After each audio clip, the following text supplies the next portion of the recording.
next guest is a Grammy Award-winning rapper, activist, restaurateur, and a barbershop owner, too. You know him as one half of the hip-hop duo Run the Jewels. Please welcome Michael Render, a.k.a. Killer Mike. Hi, Mike.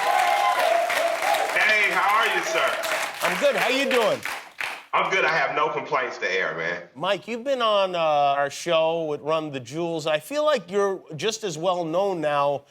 I feel like you're just as well known for your political activity as for your music career. Do you feel that way?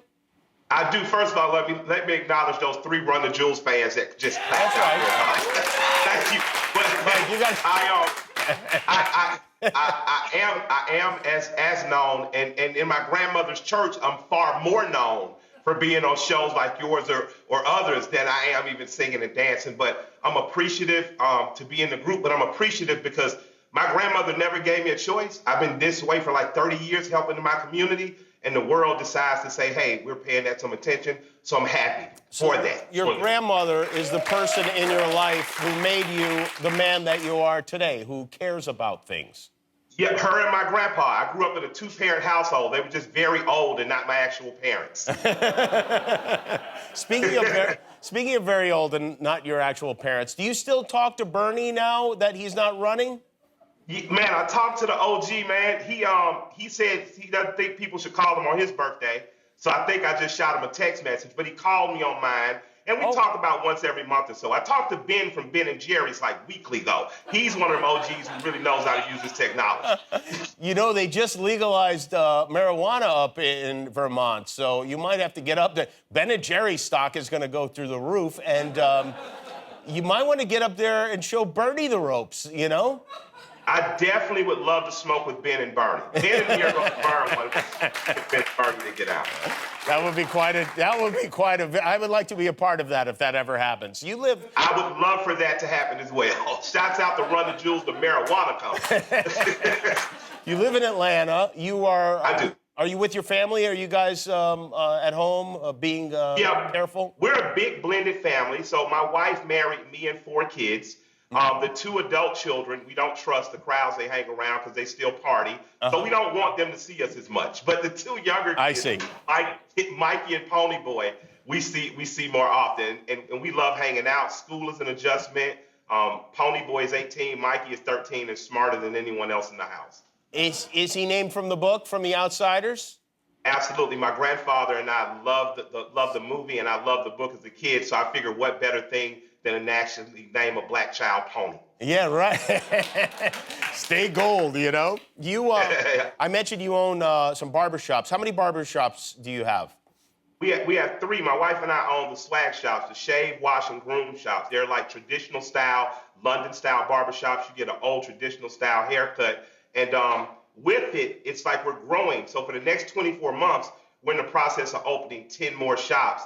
And as we open shops, you know, we're moving around trying to grow into a brand where you can find us everywhere, like, say, a Super Clutch or Great Clips or whatever, but with a lot cooler things happening inside. Right, I see. And is it a barbershop where people congregate and hang out and talk and do all those fun things? If that means argue and talk smack like men do in the basements when women aren't around, absolutely. That's what guys do. Now, we talk about everything from politics to sports to just, you know, it's not easy being a man sometime these days, and behind the barbershop doors, it's still 1989 sometimes. So you're welcome to come in. Women with tattoos come in, and they often find their husbands and beat them up for fronting like they're tougher than they are. Has that been curtailed a little bit because of COVID now? Because people here are getting their hair cut outside. Yeah, what we do now is you can only come in by appointment now, and when you come in, you have to do your temperature testing at the door and get a mask, kind of like going to Benihana's these days. Okay. The governor of Georgia Brian Kemp reopened a lot of businesses. It seemed very prematurely, but you said, no, we don't think it's safe. We are not going to open. And even though most businesses were really, you know, eager to get going, you, for safety reasons, decided not to. Well, this is an interesting story. So a lot of our customers are dancers in clubs like the Blue Flame, gentlemen's clubs, or male exotic clubs. they wear short haircuts. And I remember them calling angry with me like, yo, are you guys open? And I'm like, no, we're closed for another 30 days. Shayna and I wants to see what's going to happen with the plague. And they were like, but the strip clubs are open. I was like, what are you talking about? The strip club is open. You're the last place that should be open. And it was like, the governor opened the city up. And I'm like, but the governor's not the mayor. So we ended up still having to close the city, but we kept our barbershops closed. But the strip club is back open if you want to go. The governor, who seems like a bonehead, by the way, but you know him better than I do, he actually came into your...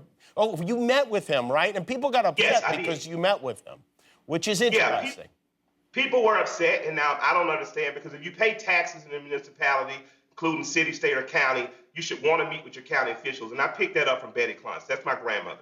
Her and my grandfather, Willie Sherwood, raised me to be a responsible member of the community. And that responsibility is not just about taking care of your own yard, taking care of your bigger community. So I think you should meet with elected officials. I got the opportunity to meet with the governor, and I wanted to talk to him about trades and young people in Georgia getting an opportunity to get trades to get ahead of the curve. I wanted to also talk to him about, in particular, things like how many contracts on the state level black businesses are getting. How much of our state money goes into black institutions? There are black banks like Citizens Trust out there, One United. There's a new one on the forefront called Greenwood. And my thing is, if I'm 35% of a state, I'd like to see some money come our way by contracts and things too. So he was very receptive to it. He attends one of the black barbershops that I went to in Athens when I did my trigger warning video, TV series on Netflix. And he decided to come get a hot towel shave from us. He saw one of our 3 female barbers. She's Megan Mincy. We also have Queen from Cutland in there and a barber named Six. They're beautiful. They're amazing barbers. And he came and got the haircut of his life. I wish you had given him like a high fade like LeBron or something. I don't want our governor looking like a problem. Absolutely. But I want to thank the governor. I really appreciate him for being a man of his word, because that trades program is happening. We're going to get a lot of kids in Georgia in trades. We're going to get a lot of jobs. So. Good. Well, that's a great thing, and hopefully he will follow through on all of that stuff. And he is following through. Absolutely. Was he a good tipper, the governor? Man, he was cool. He wore the coolest cowboy boots I've seen since I wore mine in 4th grade. I tell you that.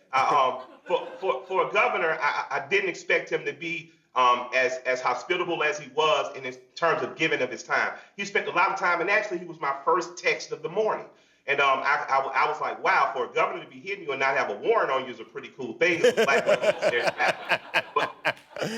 Well, Mike, you're bringing people together, and I admire that. And thank you for joining us tonight. I appreciate it. And good luck with the barbershops and whatever. Maybe you'll give me a haircut next time you come out here. Do you ever cut hair yourself?